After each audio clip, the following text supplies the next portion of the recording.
Our 590 crore gone, not through a cyber attack, not through hacking, but through something far more embarrassing: a forged check, a pen, and insiders who knew exactly how to exploit the system. I'm talking about the IDFC First Bank scam, one of the biggest banking frauds to rock India in early 2026. And the scariest part, it could have been stopped. Today I'm going to show you exactly how. Let's rewind to September 2025. The Haryana government opened two accounts, one in IDFC First Bank and one in AU Small Finance Bank under a government housing scheme called Memgai 2.0, Mukhyamantri Gramin Awas Yojana. The accounts held massive sums of public money. And crucially, that money was not supposed to move without explicit government approval. Fast forward to January 2026, the government asks both banks to close the accounts and return the funds. AU Small Finance Bank, they transferred every single rupee back clean. IDFC First Bank, they returned just Rs 1.27 crore out of Rs 50 crore plus interest. Something was very, very wrong.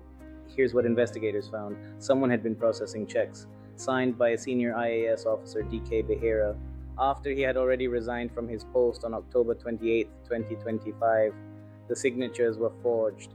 And get this, one of those checks had the amount written as Rs 2.5 crore in numbers, but in words it read 25 crores. A 10 times discrepancy, and the bank processed it without flagging it, without questioning it. This wasn't just negligence, this was an inside job. 4 people have been arrested so far. Ribhav Rishi, a former branch manager, is the alleged mastermind.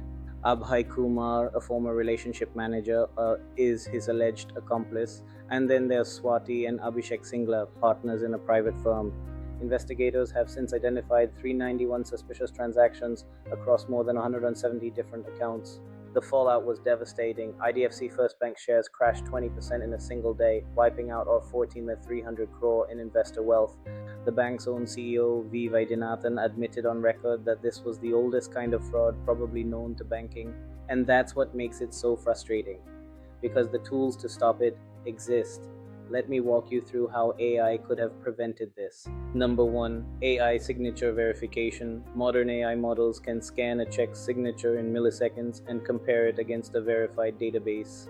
Even more importantly, AI can be linked to HR systems. The moment DK Behera resigned, his signature authority should have been automatically deactivated. Any check after that, rejected. Number 2, smart check validation. An AI-powered OCR system cross-validates every field, figures, words, account number in real time. If they don't match, transaction blocked. Number 3, behavioral AI for insider threats. AI monitors employee patterns, unusual login times, high-value approvals outside normal hours, triggering alerts long before money moves. Number 4, graph neural networks. Money gets layered across hundreds of accounts to hide the trail. Graph AI maps these connections in real time, alerting compliance immediately. Number 5, smart account monitoring. AI can put a hard digital lock on restricted accounts. Any transaction on a no debit account, instant alert to the account holder, caught on day 1. India's banking is digital, UPI is protected by AI, but legacy instruments, physical checks are still processed with manual oversight. Fraudsters exploit this gap. Our 590 crore of public money gone because of a forged pen stroke. The technology to prevent this costs a fraction of what was lost. Share this with someone in finance. Drop a comment. Do you think banks are doing enough? Hit subscribe for more deep dives. I'll see you in the next one.